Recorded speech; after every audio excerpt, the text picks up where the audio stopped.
ऐसे में उससे जोड़ करके, और ये बाघ का भी है, जब हम शक्ति की बात करते हैं तो माँ दुर्गा की कल्पना करते ही बाघ की अपने आप स्वतः ही हमारे मन में भावना आ जाती है।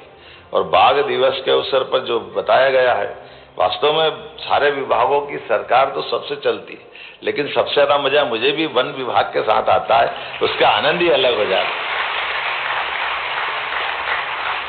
ये जो अंदर की चेतना का जो मजा है वाकई में वो अद्भुत होता है। इसलिए ये बाकी कोई चीजों के लिए समय लगेगा, तारीख देना पड़ेगी, लेकिन इनके लिए कुछ हो तो सब काट के सबसे पहले तारीख लिखने में चलो भैया, कहाँ चलना है तुरंत चलो, उसका मजा।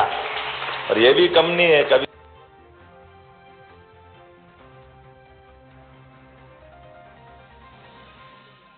कहते हाँ चलो कोई बात नहीं, ईश्वर के साथ ये जो संबंध आता है आप मेरे हाथ से करा देते हो, और इसीलिए उसमें ध्यान भी आता। जैसे मैं 2 साल पहले गया था तो इनने कहा हमारा सबसे एशिया में सबसे स्वच्छ जल की नदी ये अब चंबल है। वो चंबल के अंदर जो हमारे घड़ियाल की हम जो बड़ी अच्छी परंपरा के साथ घड़ियाल बचाने का अभियान चला रहे हैं। अब ये अलग बात है कि मैंने भी ध्यान दिया और बाकी सबसे भी पूछा कि घड़ियाल के बच्चे जब आज अंडे निकालेंगे और आधे अंडे वहीं छोड़ देंगे, आधे अंडों से बच्चे निकालने में, बच्चों को बड़ा करने में लगभग 2-2.5 साल तक अपने साथ रख करके उनको तैयार करते हुए जब वो 24 से 30 इंच के बीच में हो जाए तो फिर उनको छोड़ने का फरवरी के आसपास का समय लेते हैं। और वो घड़ियाल के बच्चे छोड़ने में भी गया एक बार। तो अब ये अलग बात है कि हमारी सज्जनता का लाभ आसपास वाले भी ले जाते हैं। घड़ियाल हम छोड़ रहे हैं, घड़ियाल सेंचुरी राजस्थान वाले कमा रहे हैं, उनने टूरिज्म अपना डेवलप कर लिया कि हमारे देखो घड़ियाल घड़ियाल। अब घड़ियाल का भी अब ये बात सही विभाग की दृष्टि से निर्णय कर रहे हैं। अब घड़ियाल छोड़ रहे हैं तो मैंने देखा वहाँ बहुत सारे मगर हो गए। हमने कहा घड़ियाल में मगर क्या कर रहे हैं? हमने कहा साहब ये मगर अब घड़ियाल हो गए तो घड़ियाल का शिकार भी कर लेते हैं और ये थोड़ा ताकतवर है, तो इनकी तरह से फिर इस बार हमने कहा ये घड़ियाल आप छोड़ते आधे तो यही खा जाते हैं, तो जरा अपने को अपना माल भी तो बचाओ भाई, ये क्या चक्कर है। तो हमने कहा कूनो पालनपुर कूनो की नदी में इस बार से छोड़ा है तो हमारे घड़ियाल हमारे पास रहे, मतलब वास्तव में वो इकोसिस्टम बन रहा है। इसलिए अब बाघ की बात भी आई तो मुझे तो बहुत अच्छा लगा कि कोई अभी अपने ही देखा कि वो मुन्ना को उठा के लाए आप देवास के पास से, जिसके आधार पर बड़ा नाम चलता था उसका, क्या मुन्ना ही नाम था ना, क्या था युवराज, युवराज नाम भी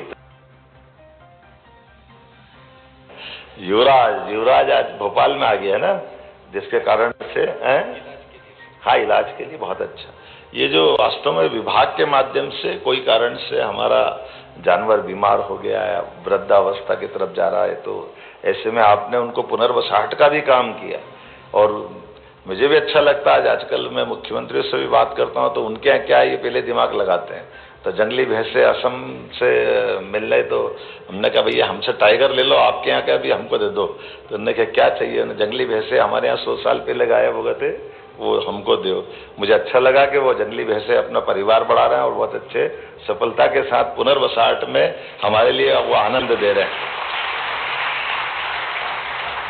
हमने कहा गेंडे वेंडे भी दो भाई। अब हाथी तो अपने आप आ ही गया, हमारे यहाँ 100 साल पहले हाथी थे लेकिन अब हाथी दोबारा आ गए। लेकिन मुझे अच्छा लगा, आप पहले साल 2 साल पहले लगातार डरावनी संदेश आ रहे थे कि हाथियों से हमारे गांव के आसपास के लोगों के कई प्रकार की कष्ट के समाचार आ रहे थे, लेकिन अब योग्य प्रकार से ट्रेनिंग करने के बलबूते पर, आधुनिक तकनीक के बलबूते पर समाचार, हाथी समाचार क्या क्या कराए, उसका परिणाम निकला कि हमने अपने उन प्राणियों को भी अपनाया और उनसे होने वाली दुर्घटनाओं को भी रोकने का बड़ा एक अच्छा सकारात्मक संदेश।